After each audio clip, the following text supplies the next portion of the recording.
Selfie video తీసుకుంటూ తండ్రి కూతురు ఆత్మహత్యయత్నం చేసిన భద్రాద్రి కొత్తగూడెం జిల్లా దమ్మపేట పట్టణంలో ఈ ఘటన చోటు చేసుకుంది.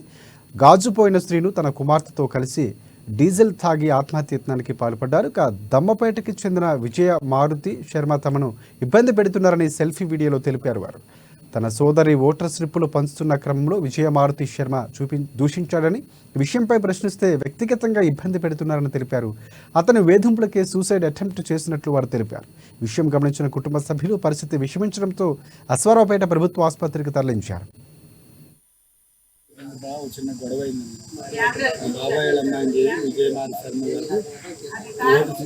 గారు తిట్టారు. దాని విషయమై నేను ఆ విషయం గట్టిగా అడిగాను. గట్టిగా అడిగినా చెప్పి నన్ను టార్గెట్ చేస్తూ నేను గత 3 రోజుల నుంచి కూడా నేను మా అమ్మాయిని నేను అమ్ముకున్నాను, 2.5 లక్షలు అమ్మాయినని పబ్లిసిటీ చేస్తూ నన్ను బెదిరించడానికి ప్రతి ఒక్కరితో ప్రయత్నాలు చేస్తున్నారు.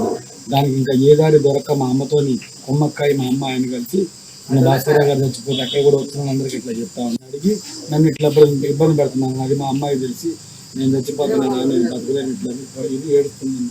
అసలు దీనికి అందరికీ నేను ఇదమ్మా నేను చచ్చిపోతాను, నేను చచ్చిపోతాను. ఇక పోలీస్ స్టేషన్లో కూడా మనం కంప్లైంట్ ఇచ్చాను, ఏమి లేదు అని ఈరోజు డీజిల్ తెచ్చుకొని మీద పోసుకుని తాగేసాను. ఈ లోపల పక్కన లాగి